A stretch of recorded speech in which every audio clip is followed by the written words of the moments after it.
Cruzeiro perdeu o jogo de ontem, jogou muito abaixo da crítica. A crítica é justa, a cobrança também. E logo após essa derrota, a mídia detonou. E você vai conferir comigo tudo que a mídia falou sobre esse jogo do Cruzeiro. Então já chega deixando seu like, se inscreve no canal e bora pro vídeo. Agora sim, tudo bem, Jéssica? Boa noite, bem-vinda ao Troca de Passes.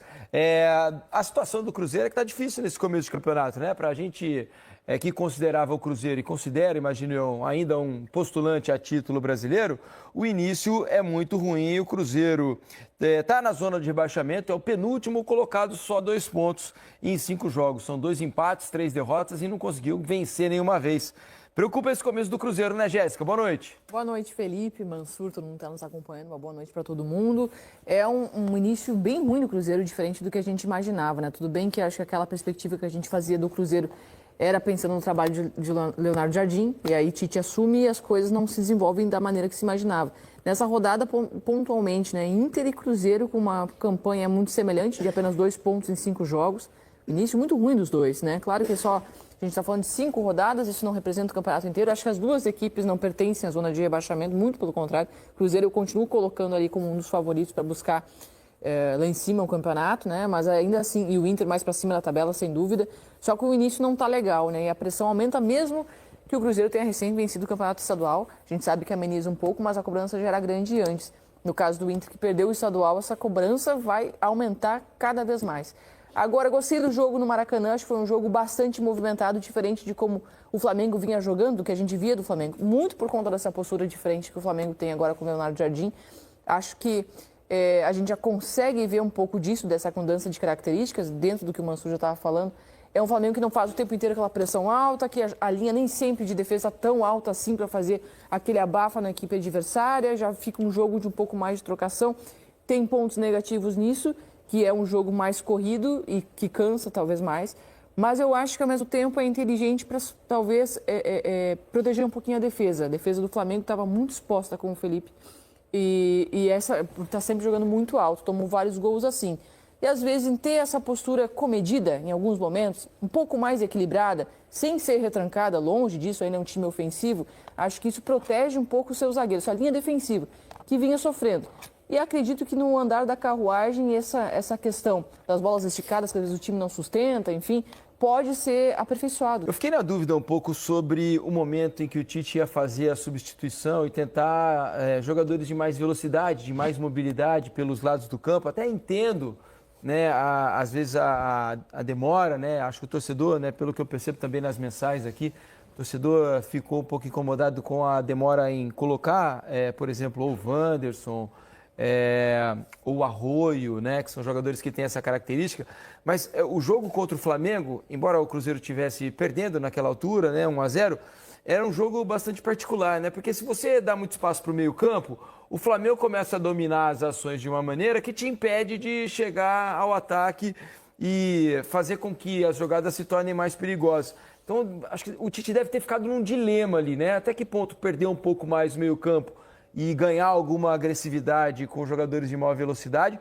ou não perder tanto o meio-campo e, às vezes, ter um pouco menos de potência na frente, né? Talvez ele tenha, por exemplo, voltado para o segundo tempo com as sensações do fim do primeiro tempo. Que foi razoável. Em que, quando o Cruzeiro juntava um pouco Gerson, Christian, Matheus Pereira, e ele encontrava muito... associação, né?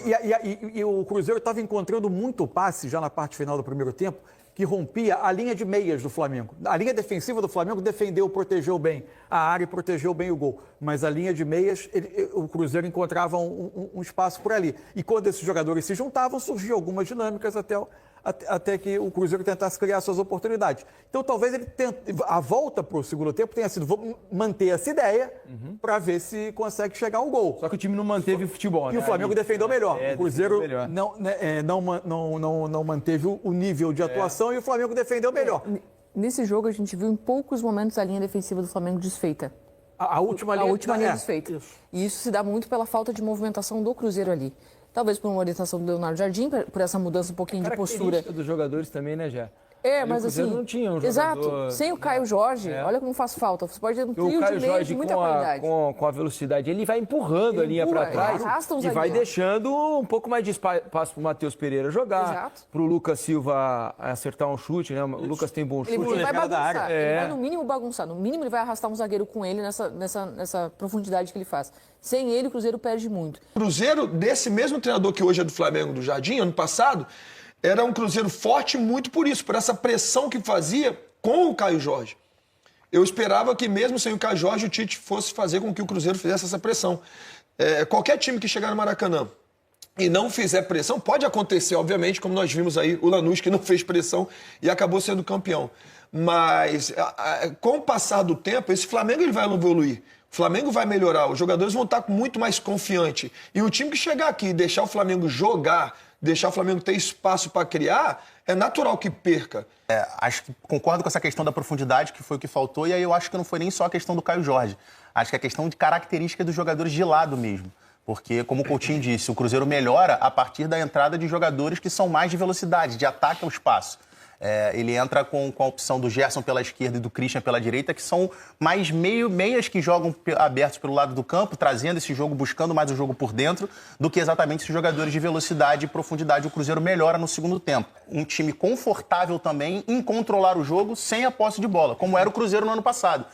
Tanto é que várias vezes a gente falava, o Cruzeiro é o time que tem o contra-ataque mais mortal do Brasil. Mas não era que o Cruzeiro só sabia jogar contra-atacando. O Cruzeiro, quando precisava propor, quando tinha posse de bola, tinha jogada, tinha mecanismo para encontrar espaço. Só que quando o Cruzeiro recuava, a equipe adversária atacava de maneira desorganizada, a transição do Cruzeiro era um negócio impecável. Então, assim, na reta final do jogo ontem eu senti o Flamengo tentando controlar esse jogo sem a posse de bola, mas tendo essa dificuldade, em contrapartida do Cruzeiro melhorando a partir do momento que colocou jogadores de velocidade. O jogo de ontem, para mim, é muito autoexplicativo sobre por que o Cruzeiro, por melhor que seja, não consegue pegar nos pontos corridos Flamengo nem Palmeiras.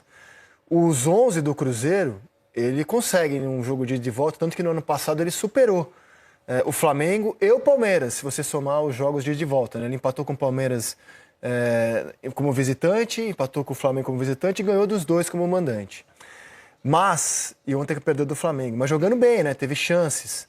O problema é que quando você perde uma peça como o Caio Jorge no time do Cruzeiro, olha o estrago que isso faz.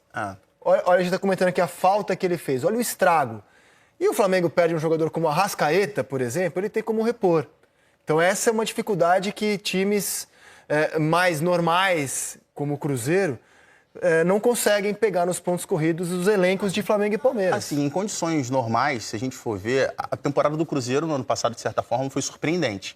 No início do campeonato, quando a gente traçava ali, no início do Campeonato Brasileiro, a gente não colocava o Cruzeiro como terceiro colocado do Campeonato Brasileiro, como a terceira força. Então, em tese, o Cruzeiro está nesse processo ainda, degrau a degrau de evolução, para quem sabe daqui a alguns anos conseguir uma formatação de um elenco que seja a altura, de fato, de Flamengo e Palmeiras. Principalmente mas agora que chegou, com um dono que tem paga um preço pela expectativa. Claro, exato, né? Exato. E diante de um brasileiro ainda sem vitórias... Tá bem abaixo da expectativa. Tá muito abaixo da expectativa. O que está segurando foi o título do Mineiro, estadual. Claro. Título estadual claramente demite e segura trem-treinador. E com um time desse, né?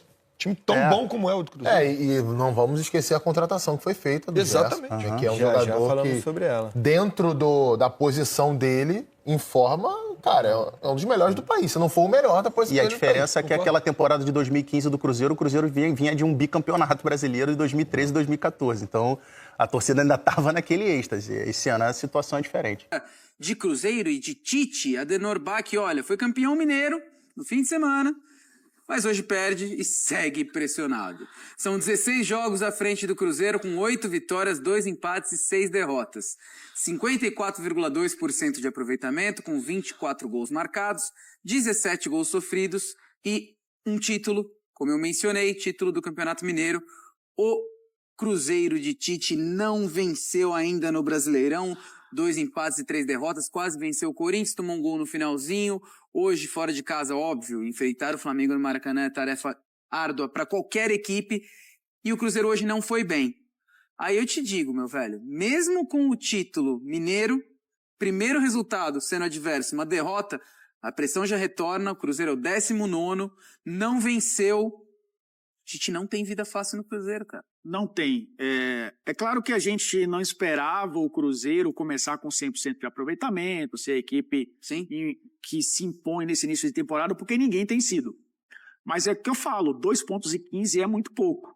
Há um recorte de 5 rodadas. Gente, 5 rodadas já é muito mais que 10% do Campeonato Brasileiro.